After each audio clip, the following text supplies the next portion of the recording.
ఇది ముంబైలో ఉంది అని చెప్పి నేనైతే అస్సలు ఎక్స్‌పెక్ట్ చేయలేదు. స్టార్టింగ్‌లో నార్మల్ టెంపుల్ అనుకున్నాను. మా తమ్ముడు చెప్తే ఇది కార్గర్ ఇస్కాన్.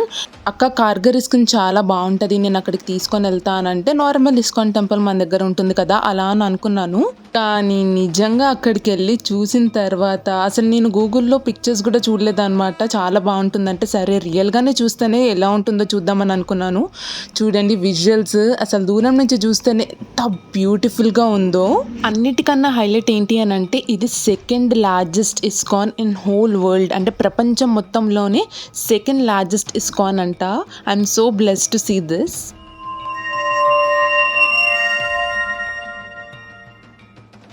హలో అందరికీ welcome back to my channel Nishkala Shetty. ఇప్పుడు మీరు ముంబైలో ఇంకొక ప్లేస్‌కి మిమ్మల్ని తీసుకోబోతున్నాను. అంతకన్నా ముందు మా తమ్ముడు ఫ్లాట్ ఉంటుంది కదా! కింద ఆ కాలనీ వాళ్ళందరూ కలిసి ఒక ఇల్లు కాదు ఒక గుడి పెట్టుకున్నారనమాట. ముంబైలో మీకు తెలిసిందే గణేష్‌ని ఇంకా శివుడిని బాగా నమ్ముతారు. సో, అక్కడ కింద ఆ కాలనీ వాళ్ళు అందరూ కలిసి కింద ఒక గుడిలాగా చేసుకున్నారు. సో, ఒక అపార్ట్మెంట్ కిందనే ఉందనమాట ఇదంతా.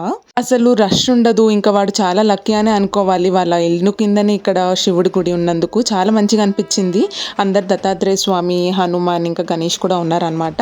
సో, అక్కడి నుంచి మేము మెట్రోలో కార్గర్‌కి వెళ్ళాము. కార్గర్ అయితే చాలా అంటే ఒక మేబీ 45 మినిట్స్ పడుతుంది మా తమ్ముడు ప్లేస్ నుంచి. సో, కార్గర్ స్టేషన్‌లో దిగిన తర్వాత మళ్ళీ ఒక 10-15 మినిట్స్ డ్రైవ్ అనమాట. అక్కడ మనం షేర్ ఆటోస్ ఉంటాయి. అక్కడ మనం ఎక్కొచ్చు. సో, ఫైనల్లీ మనమైతే కార్గర్ ఇస్కాన్‌కి వచ్చేసాము. ఎంత బ్యూటిఫుల్‌గా ఉంది చూడండి. యాక్చువల్‌గా ఇస్కాన్ టెంపుల్‌కి వెళ్తేనే చాలా మంచిగా అనిపిస్తది. నేను బెంగుళూరు ఇస్కాన్ చూసాను. న్యూజిలాండ్‌లో ఇస్కాన్ చూసాను. యాక్చువల్‌గా హైదరాబాద్ ఇస్కాన్ అబిద్ చూడలేదనమాట. నేను అది చూడాలి. అండ్ తర్వాత జూహు ఇస్కాన్ మీరు ముంబై ట్రిప్ నేను పెట్టాను ఫస్ట్ ఎపిసోడ్‌లో. అక్కడ జూహు ఇస్కాన్ చూసాను ముంబైలోనే. ఇది సెకండ్ ఇస్కాన్ ముంబైలో. అండ్ ఇది ఫోర్త్ ఇస్కాన్ మొత్తం నేను నా లిస్ట్‌లో ఉన్నది. ఇంకొక హైలైట్ ఏంటి అనంటే మన పీఎం మోదీ గారు ఉన్నారు కదా! ఆయన ఈ టెంపుల్‌ని ఓపెన్ చేశారంట. ఇనాగరేషన్‌కొచ్చారు. ఇది టెంపుల్ ఓపెన్ అయ్యి కూడా జస్ట్ 1 ఇయరే అవుతుంది. 2025లోనే ఓపెన్ అయ్యిందంట. చాలా కొత్తగుంది. అండ్ ఆర్కిటెక్చర్ కూడా ఎంత బావుందో. Stained glass Windows with beautiful paintings ఎంత మంచిగా అనిపించిందో నాకైతే. అండ్ ఇక్కడొచ్చేసి మనకి ఫస్ట్ 3 టెంపుల్స్ ఉంటాయి కదా! మనకి ఇస్కాన్‌లో అలా ఉన్నాయి. మధ్యలో మనకి రాధాకృష్ణుడు, ఇటు సైడ్ మనకి రాముడు, లక్ష్మణుడు, సీతాదేవి ఇంకా హనుమాన్ కూడా ఉంటారనమాట. వాళ్ళెంత క్యూట్‌గా ఉన్నారో మీకు చూపిస్తాను తర్వాత. చాలా చాలా క్యూట్‌గా ఉన్నారు రాముడు, లక్ష్మణుడు అయితే. అసలు ఆ టెంపుల్ ఆర్కిటెక్చర్ కానీ, ఆ ప్లేస్‌లో వైబ్ కానీ చాలా చాలా మంచిగా అనిపించింది నాకైతే. అండ్ కృష్ణుడు ఎప్పుడైనా పాలరాతి కన్నా నాకు ఇలా బ్లాక్ మార్బుల్ తోటి చేస్తారు కదా విగ్రహాలని, అలానే నాకు చాలా ఇష్టం అనమాట. నిజంగా స్వయంగా కృష్ణుడు చూసినట్టే అనిపిస్తుంది. జూహులో ఎలా ఉండే అనంటే ఇప్పుడు రాధాదేవి ఉన్నారు కదా వైట్ మార్బుల్ అలానే ఉండే అనమాట. కాకపోతే ఇక్కడ కార్గర్‌లో ఇలా ఉన్నారు. సో, ఇలా ఉంటే నాకు చాలా చాలా ఇష్టం. బెంగుళూరులో కూడా ఇలానే ఉంటారు. చాలా నచ్చింది నాకు కూడా. నా కళ్ళకి నీళ్ళొచ్చేసాయనమాట శ్రీకృష్ణుడిని చూస్తుంటే. అండ్ అదే కాకుండా అక్కడ కరెక్ట్‌గా హారతి కూడా ఇస్తుండే. అది కూడా మంచిగా అనిపించింది. అండ్ రాముడు, లక్ష్మణుడు, సీతాదేవి ఇంకా హనుమాన్ చెప్పాను కదా ఎంత క్యూట్ ఉన్నారో అని.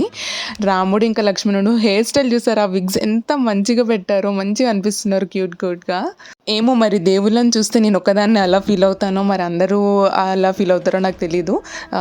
సో, అదనమాట. అది ఇంకొక రకమైన పిచ్చి, దేవుడి పిచ్చి. మేమైతే జనవరి 26థ్ డే అనుకుంటా మేము పబ్లిక్ హాలిడే రోజు వచ్చాము. అందుకోసం జనాలు కూడా చాలామంది ఉన్నారు. చూసారా? ఇంకా అక్కడే కాకుండా అక్కడ ప్రవచనాలు కూడా అవుతున్నాయి. ఇంకా కొంచెం చెప్తారు కదా! అలా అవి కూడా అవుతున్నాయి. భజనలు అవుతున్నాయి. మాకైతే దర్శనం అయితే అయిపోయింది. దర్శనం చేసుకున్న తర్వాత అక్కడ మంచిగా టైం స్పెండ్ చేశాము. ఫస్ట్ లార్జెస్ట్ ఇస్కాన్ వచ్చేసి వృందావన్‌లో ఉందనుకుంటా. నా గెస్ కరెక్ట్ అయితే. నేనైతే అదనుకుంటున్నాను. వృందావన్‌కెళ్ళాలని కూడా నాకు చాలా చాలా ఇష్టం ఉంది. కానీ ఎప్పుడు వెళ్ళలేదు. చాలా బావుంటుంది కదా! ఇంకా మధుర, వృందావన్ అవి ఒక్కసారి లైఫ్‌లో ఎక్స్‌పీరియన్స్ చేయాలి, వెళ్ళాలి అని చెప్పి ఎప్పుడు పిలుచుకుంటారో మరి నేనైతే వృందావన్‌కి ఒకసారి ప్లాన్ చేయాలి. అలా చాలా చాలా ఉన్నాయి గుడులు. పూరి జగన్నాథ్ అలా చాలా పెట్టుకున్నాను మైండ్‌లో. ఎనీవేస్ మేమైతే అక్కడ కొద్దిసేపు కూర్చున్న తర్వాత బయటకొచ్చాము. చూసారా ఎంత బ్యూటిఫుల్‌గా ఉందో. జస్ట్ మనం బయటికొచ్చిన తర్వాత లెఫ్ట్ సైడ్ ఒక లుక్ ఏసుకుంటే అలా ఉంది. అండ్ అక్కడికి ఎవరికిని సెండ్ చేయట్లేదనమాట. కొన్ని బ్లాక్ చేశారు. ఇప్పుడు మీకు ఇంతకుముందు చూపించాను కదా! ఇప్పుడు నా ఎనకాల ఉన్న లొకేషన్ అనమాట అది. మనమైతే ఒకవేళ పైనుంచి వ్యూ చూస్తే ఇలా ఉంటుంది. చాలా పెద్ద ల్యాండ్ అంటే చాలా ఎకర్స్‌లో ఈ టెంపుల్‌ని కన్‌స్ట్రక్ట్ చేశారు. అండ్ మీరు అక్కడ చూస్తే మొత్తం మౌంటైన్స్ అలా ఉన్నాయి కదా! ఔట్‌స్కర్ట్స్‌లో అనమాట ఇది. అక్కడనేమో మౌంటైన్స్ ఉన్నాయి. ఇక్కడ పక్కనేమో మళ్ళీ బిల్డింగ్ కూడా ఉందనమాట. చాలా పెద్ద బిల్డింగే ఉంది మరి సైడ్‌కి. అది గేట్‌వే కమ్యూనిటీ అనుకుంటా. బట్ ఎనీవే వాళ్ళకైతే ఇంకా పండగ రోజు ఈ వ్యూ తోటి వాళ్ళు లేవచ్చు మార్నింగ్. అండ్ చూస్తే ఇలా ఉంది. ఇదొక పెద్ద టూరిస్ట్ స్పాట్ అనే అనుకోవచ్చు. అంత బావుంది.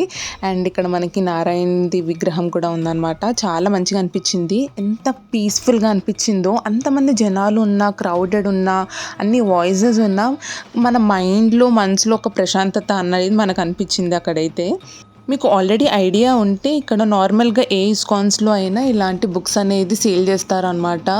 సో, ఇక్కడ అన్ని లాంగ్వేజెస్‌లో ఉన్నాయి. నేను మన తెలుగులో కూడా చూశాను. సో, నేనైతే అంత ఏం చదవను కాబట్టి జస్ట్ చూడడం వరకే మనకి బుక్స్. అండ్ ఒక స్టోర్ కూడా ఉంది. ఇక్కడ అన్ని పూజా సామాన్ కానీ అలాంటివన్నీ సేల్ చేస్తున్నారు.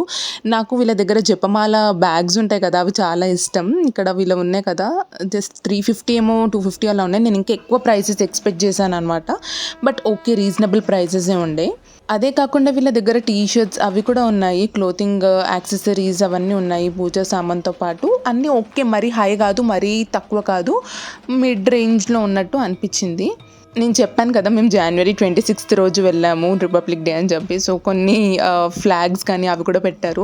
ఇది వచ్చేసి కుర్తీ. మనకి కుర్తీ 250 రూపీస్ అనుకుంటా. చూపిస్తాను ఆగండి. 300 రూపీస్. సో, 300 రూపీస్‌కి ఈ కుర్తీ. బట్ ఓకే, మంచిగానే ఉంది. క్వాలిటీ కూడా ఓకే ఉంది. కాటన్ కుర్తీ. అండ్ ఇక్కడ ఫుడ్ కోర్ట్ లాగా పెట్టారనమాట. వచ్చిన వాళ్ళు పిల్లలు కానీ మంచిగా స్నాక్స్ తినడానికి, లేకపోతే మీల్స్ కూడా కావాలి అని అంటే ఇట్లా చోలే భటూరా అలా ఉన్నాయి కదా! అవి కూడా తినొచ్చు. ఇదేమో మొత్తం సెక్షన్ అంతా స్వీట్స్ అండ్ స్నాక్స్‌కి. మనం అక్కడ ప్రసాదం సెంటర్‌కి వెళ్తే అప్పుడే మొత్తం స్వీట్ స్మెల్ వచ్చేస్తుంది. అక్కడ కావాలంటే అక్కడ తీసుకోవచ్చు. అండ్ ఇక్కడ ప్రసాదం ఇచ్చారు, సీరా ఇచ్చారు. మీరేమంటారో మరి, కేసరి అంటారో. సో, చాలా చాలా బాగుండే టేస్ట్ అయితే. బెంగళూరులో ఇస్కాన్‌కి వెళ్ళినప్పుడు కూడా ఇలానే ఇచ్చారనమాట. అప్పుడు నాకు టేస్ట్ ఇంకా గుర్తుంది. ఆల్మోస్ట్ లైక్ 5-7 ఇయర్స్ బ్యాక్ వెళ్ళాను నేను. అండ్ మేమైతే రిటర్న్ అయిపోతున్నాము. అండ్ ఇదే కాకుండా మీకు నెక్స్ట్ వీడియోలో ఇంకొక బ్యూటిఫుల్ ప్లేస్ మీకు ముంబైలో చూపిస్తాను. అంతవరకు don't forget to like, share and subscribe to my channel Nishkala Shetty. ఆ బెల్ ఐకాన్ని క్లిక్ చేయండి, మీకు నోటిఫికేషన్స్ వస్తాయి. See you guys in the next video. Bye.